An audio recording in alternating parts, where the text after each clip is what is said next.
large red brick building with a tower on the top. That is the Sellathorne Tower, home to the King's Harbour Master, known locally as KHM. It's from this tower he controls all the shipping within the port of Portsmouth. The aids of the HF radio, radar and closed-circuit television. As a passenger boat, we have to report into this tower. We leave our berths at Gun Wharf and the historic docks. So what we're up to, he will keep a close eye on us. Make sure we adhere to all the rules and regulations. Main one, we have to remain 50 metres from any quay wall, any of the ships moored in the harbour today. Looking across the tops of the buildings over on your right, you'll just see two, the normal three masts of HMS Victory, normally a lot taller than that.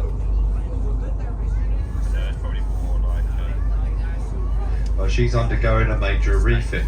HMS Victory, Lord Nelson's flagship of the Battle of Trafalgar.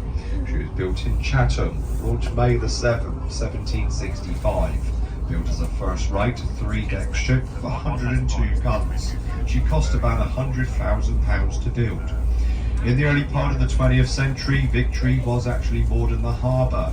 It was feared she might sink at her mooring, so they moved her into number 2 dry dock where you see her there today, and she was eventually opened up to the public for the very first time in 1928.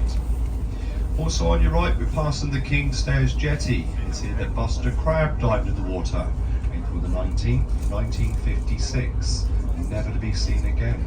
We now know he is working for MI6, spying on a Soviet cruiser moored in the port of Portsmouth.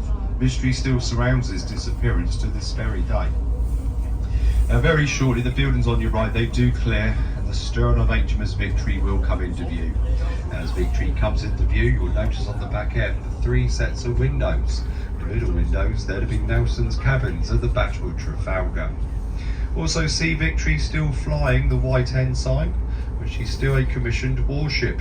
She's still part of our Royal Naval Fleet, in fact the oldest warship in the world today. Behind Victory, the black building, grey dome roof, that is home to the Mary Rose, King Henry VIII's flagship. 19th of July 1545 she set sail from Portsmouth as lead ship to fend off attack for a French invasion.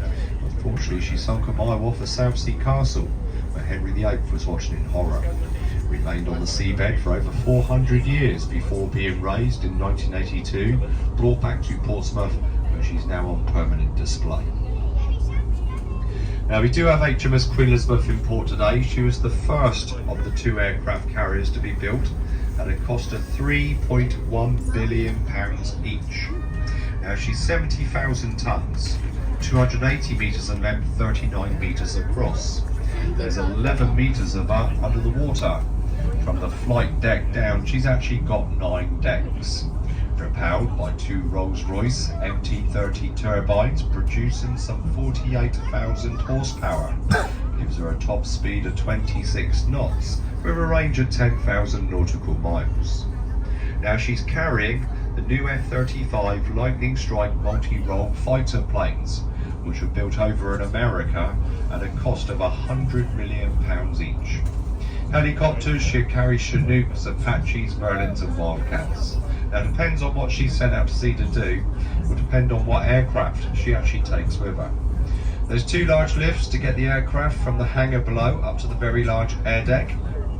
On the air deck, the 2 accommodation blocks, the rear one, flight control. That's where they control all the landings and takeoffs. The front of the navigating block, where they do the navigating and the driving. On the Queen Elizabeth, you will find the 679 crew, though she can carry a maximum of 1,600 persons.